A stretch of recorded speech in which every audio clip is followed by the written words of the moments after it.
Now, welcome back to another episode of my series, Learning PvP. This one here is going to open up a lot of opportunities for you in PvP.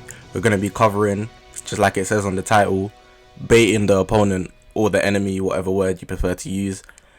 This one's basically just getting the opponent to basically waste their vanish step, maybe sidestep so you can get an attack in, luring them in some way, shape or form, using characters that are a bit cheesy, but I think I'll do another video on that, on cheese units specifically. I got more things coming, but this one we're covering baiting the opponent. Now, there's many ways you can do this, but I'm going to get into that later.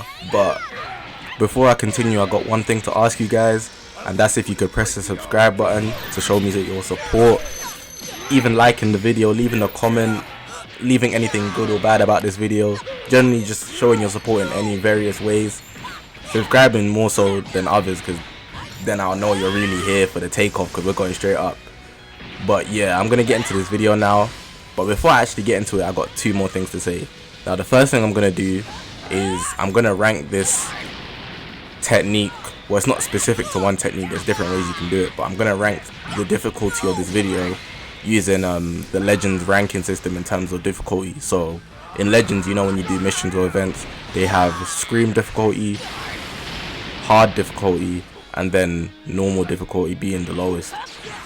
And for baiting the opponent, I wouldn't put it at Scream difficulty, because it's pretty much just adapting when you're playing and knowing what type of player you're playing.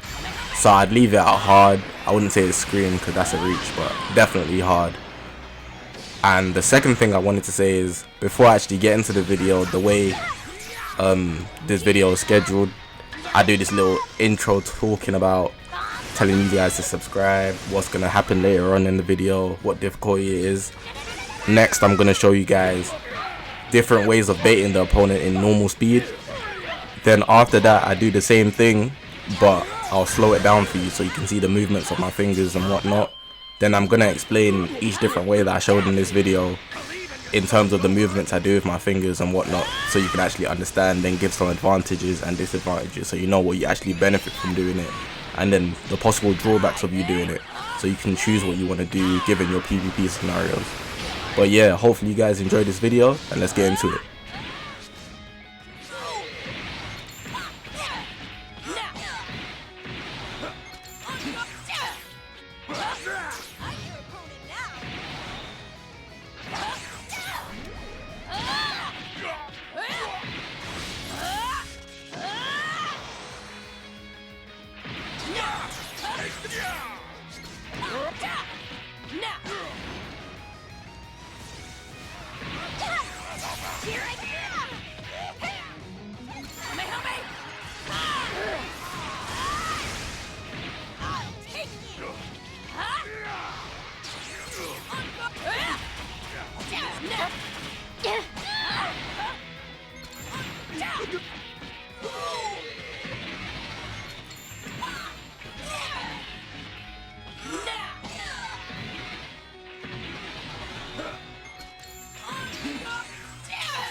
Alright, so now that you've seen all of the clips that I've put together for you guys to take examples of, I'm going to explain each one individually, but I'm not going to try spend too much time into each of them because they're basically various skills just put into one video so that you can use various techniques instead of you just learning how to do something and then thinking of how to do it. So I'm giving you examples in advance. So I explain how to do it, but also explain what skill I'm using within that gameplay. This one here is probably the simplest out of everything that I've showed. It's literally just sliding up and timing when you're going to attack. More time when you move forward to the opponent, they think it's a strike ops or a dash of some sort, so their instinct is immediately to vanish there.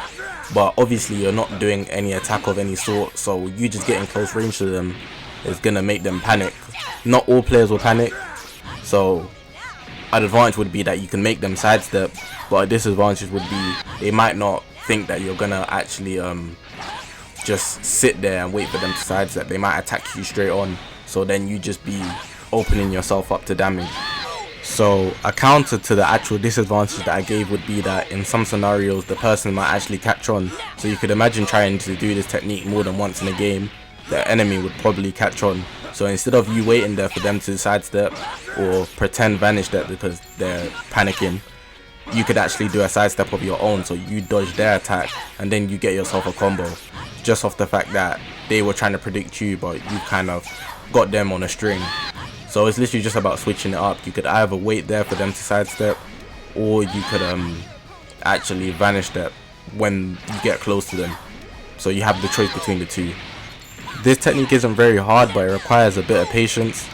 I wouldn't consider spamming it. It's more of a thing where you want to make the person panic, or you're trying to get a combo real quick. In some cases you might not catch the timing quite right, so maybe you could sit there and then wait for them to kind of sidestep twice, because people definitely tend to panic. So maybe on the second one the timing would be easier to catch, but then again there's that disadvantage because the person could catch on, so they might strike attack you or blast attack you straight after their first sidestep and seeing that they didn't vanish. It just depends on the type of player you're playing. This one here is just basically dropping the combo to your advantage. So in some cases you might not have a lot of ki. So here I use my main ability while stopping mid-range so that I could then tackle them. Once the person had vanished, I could obviously vanish step them afterwards, and then I'd have time to maybe get a few cards and some ki. But in other cases you could literally just do it so that you could continue the combo even longer. Maybe kill some substitution count, or even stop a cover change like I did there with Fusion 13, because you know them cover changes like full power bowjack is literally a problem. So just vary how you use it. It's literally just about timing. So in one case there, the tap attack cancel, when I tapped the screen I only tapped it once and then it allowed me to vanish them afterwards. But if you tap it twice or even more, you'll be stuck in the animation and you have to do the whole punching animation. You're basically stuck there. So tapping it once will allow you to sidestep or use another card afterwards. That will basically allow you to get another combo in. For the mid-range tackles that actually allow the enemy to vanish, that you literally just have to delay it a tiny bit, which will put them in the position where they think they're going to strike arts or something like that, and then they'll vanish that. But you have to be careful with that because the person could actually strike arts and then they'd get priority, so they'd actually hit you. So you have to be very careful with doing the tackles in mid-range. I don't tend to usually use them. I usually just use the tap because it's kind of more guaranteed, and even if the tap is timed awfully, you would still be attacking them. So you'd be safer doing the tap attack cancel than if you was to do the tackle. But depending on how you're feeling obviously, or how your battle's going, it's up to you. This one here is similar to the first one I showed you, except that before you even get to close range, your opponent might decide to attack you in some way, shape or form. So you could use a strike arts if you want to, or you could just dash forward. But when you get to mid range, you want to be sidestepping from there, so that then if the person was to attack you, you could actually get a perfect vanish, and then that's another free combo. There's no negatives to this really, except that if the opponent was to time your sidestep correctly, they could actually land maybe a strike arts or a blast attack or a special move in between you doing that sidestep animation like I've taught you how to do before. This is the last thing I want to show you, and it's pretty much more to do with timing again. But when you see the exclamation mark from long range, usually I just tend to sit around, because normally the opponent would get very impatient, so they're like, alright cool, I'm gonna try bait you out, so they use the ki blast. So instead of using any of attacks, I just wait at far distance, and then when they use their ki blast, I can literally just blast through it with a special move. Now you have to be careful because it has to be a long range special move, or maybe something that can pierce, but even the ones that can pierce, if you use a Ki Blast, they can actually vanish step it. This would only work with really some special skills that attack from long range, like cells, special moves that are long range ones, and rising rushes. The rising rush one, and I'm in a pickle, I use that one a lot. But yeah, that's all I pretty much had to say for this video. I know there's much more types of techniques that you can use to bait the opponent out, such as just tapping the screen like with a Ki Blast, or even using Ki Blast, the arts card in general. But the arts card, I feel like that's something everyone should know, and Ki Blast is like something that you can do on accident. But these ones require a bit more skill, I would say. Maybe not the Ki Blast cancel, but I feel like everybody does Ki Blast cancels in this day and age. But yeah, hopefully you guys enjoyed the video, hopefully you guys learned something, hopefully I could teach you something, and the video wasn't a waste. Hopefully it got to someone, surely it will. But yeah, besides from that, like I said at the beginning of the video, please subscribe because it shows your support. Leave a comment specifically because that's where the interaction's at. I like hearing what you guys have to say. Feedback is like the #1 thing I'm key on, so definitely leave a comment. At the time I'm making this video, we're on 1,300 subscribers. Every subscriber that joins, I thank you because you literally make the channel. But yeah, this is just another episode of Learning PvP. I ain't got any more to say. Again, hopefully you guys enjoyed the video, and I'll see you guys in the next one.